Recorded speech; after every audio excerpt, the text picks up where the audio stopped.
जय श्री राधे कृष्णा। आज हम उल्लेख करेंगे द्वारका नगरी का, क्यों डूब गई थी भगवान श्री कृष्ण की कर्म भूमि द्वारका, जिसका उल्लेख महाभारत में भी है। और बताते हैं बहुत ही सुंदर आर्किटेक्चर था यहाँ का और सोने की द्वारका थी। तो आज देखते हैं द्वारका और द्वारकाधीश के बारे में कुछ तथ्य।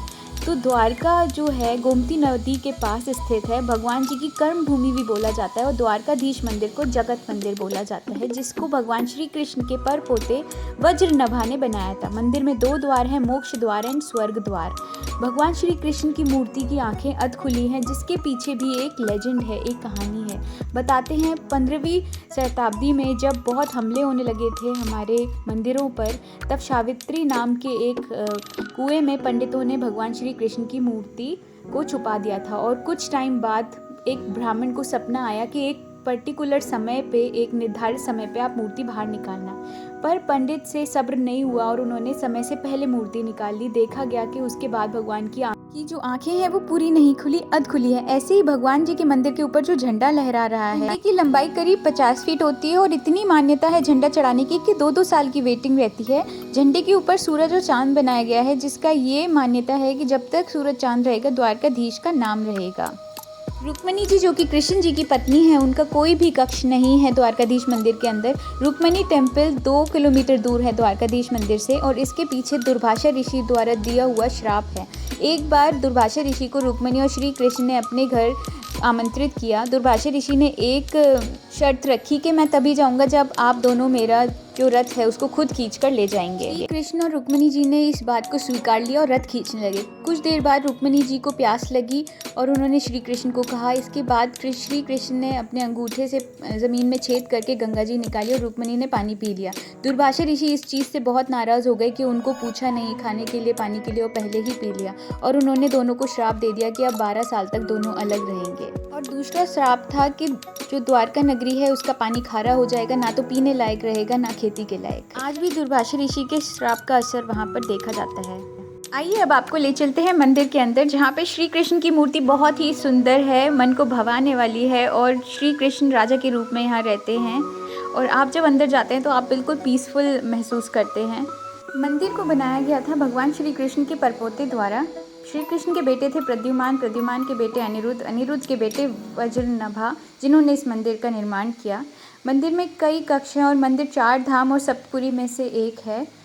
सिर्फ द्वारका ही वो धाम है जो 7 पुरी और 4 धाम दोनों में ही आता है। गोकुल वृंदावन मथुरा छोड़ने के बाद श्री कृष्ण द्वारका आ गए। श्री कृष्ण के बड़े भाई बलराम की पत्नी रेवती, उनके पिता राजा रेवत ने शादी में बलराम को द्वारका नगरी तोहफे में दी थी। द्वारकाधीश मंदिर के अंदर कृष्ण जी के समस्त परिवार के कक्ष हैं, सिर्फ रुक्मणी जी का नहीं है। और कहा जाता है कि सर्वप्रथम राधा जी को प्रसाद लगता है माखन मिश्री का, फिर जूठा प्रसाद श्री कृष्ण को लगाया जाता है। तो ये इतनी गहरी थी इनकी प्रेम कथा। तो अब हम आगे देखेंगे कि महाभारत में ऐसा कौन सा श्राप श्री कृष्ण को मिला जिसकी वजह से उनका पूरा जो परिवार था, समस्त जो उनका कुल था, उसका नाश हो गया। काफ़ी सारी रिसर्च बताती हैं कि पानी के अंदर द्वारका सिटी थी और उसके अवशेष मिले हैं। तो जो श्री कृष्ण थे उनका जन्म हुआ मथुरा में, बड़े बड़े गोकुल में, और उन्होंने राज किया द्वारका पर। 36 साल राज करने के बाद ऐसा क्या हुआ कि द्वारका नगरी जो थी डूब गई। और श्री कृष्ण का क्या हुआ? तो जब कंस का उन्होंने वध किया, उसके बाद जो जरासंध थे कंस के ससुर, वो बहुत ज़्यादा गुस्से में आ गए और उन्होंने पूरे यदुवंशियों पे बहुत ज़्यादा अत्याचार किए। इसके बाद श्री कृष्ण अपने समस्त राज्य को, समस्त लोगों को लेके वहाँ से चले गए और द्वारका नगरी में रहने लगे। उन्होंने बहुत ही सुंदर एक द्वारका नगरी स्थापित की, जिसको बताते हैं सोने की इमारतें थी, गगन छूती हुई, बहुत अच्छे से सब कुछ चल रहा था। इसके बाद समय का पहिया घूमा।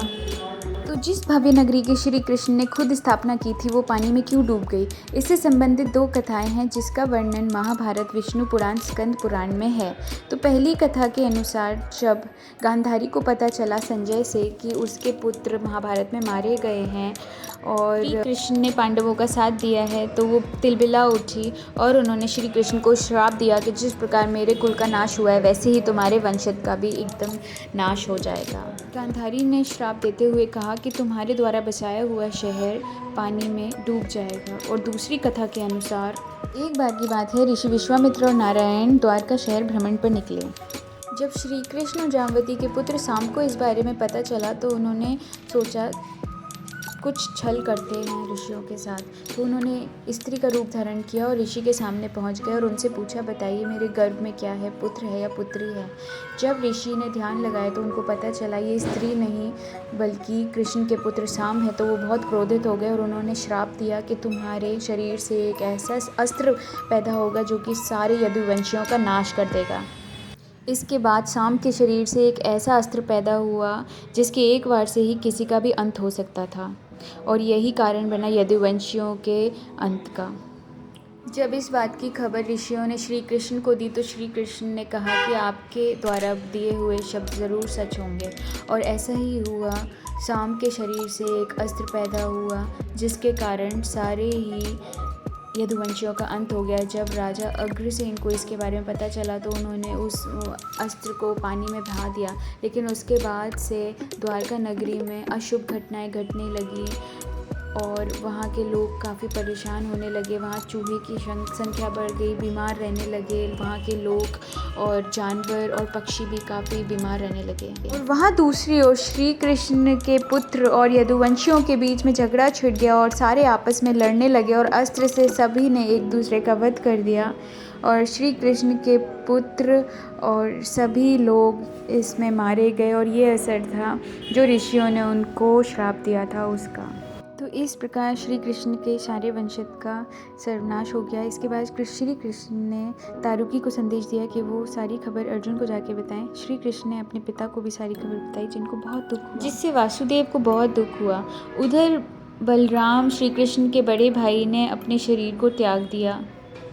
उस समय श्री कृष्ण गांधारी द्वारा दिए हुए श्राप के बारे में सोचते हुए एक पेड़ के नीचे ध्यान मुद्रा में लेट गए और नरा नामक एक शिकारी ने ये सोचा कि ये हिरन का मुख है और उनके पैर पर बाण मार दिया। जब शिकारी ने देखा ये हिरन नहीं बल्कि कोई राजा है तो पास जाके उन्होंने माफ़ी मांगी।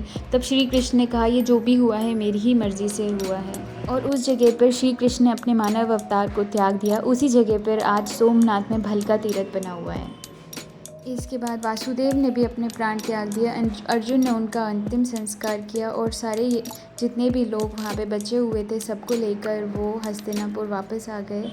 और इसके बाद जो द्वारका शहर था वो डूब गया पानी में। The lost city of Dwarka को ढूंढने के लिए कई बार एक्सकवेशन हुआ और इसमें कई एविडेंस भी मिले हैं जैसे कि एक लंबी दीवार और कई हज़ारों साल पुराने बर्तन। तो डॉक्टर एस.आर. राव जो कि फेमस आर्कियोलॉजिस्ट हैं उनके अकॉर्डिंग ऐसा एक शहर जो कि महाभारत में डिस्क्राइब्ड है द्वारका शहर रहा होगा। एंड हमारा सनातन धर्म इतना पुराना है और समय के साथ उस पर परत चढ़ती चली जाती है, इसलिए लोगों को विश्वास नहीं होता। लोग सोचते हैं कि ये बस लेजेंड है, कथाएं हैं, बट मुझे नहीं लगता कि ये लेजेंड है, कथाएं हैं। ये सच्चाई है। ये हमारा धर्म जो है इसमें बहुत शक्ति है, बहुत ताकत है। ये बहुत ही पुरातन है, बहुत ही पुराना है। सनातन का अर्थ है जो शाश्वत हो, सदा के लिए सत्य हो। ईश्वर ही सत्य है, आत्मा ही सत्य है, मोक्ष ही सत्य है और इस सत्य के मार्ग को बताने वाला धर्म ही सनातन धर्म भी सत्य है। जय हो सनातन धर्म की, जय हो लड्डू गोपाल की, जय कन्हैया लाल की, जय हो गोपाल की।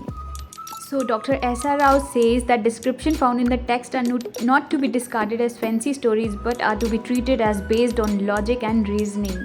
Thus, the results have proved that the account in Mahabharata as to existence of a beautiful capital city of Dwarka of Shri Krishna was just not a figment of imagination, but it did exist.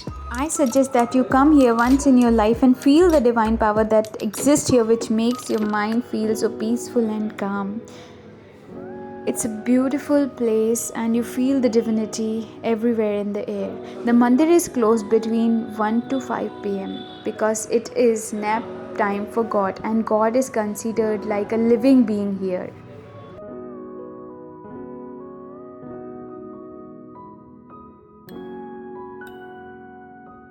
अगर आपको मेरी ये video पसंद आई है तो please like, subscribe and share. Radhe Krishna.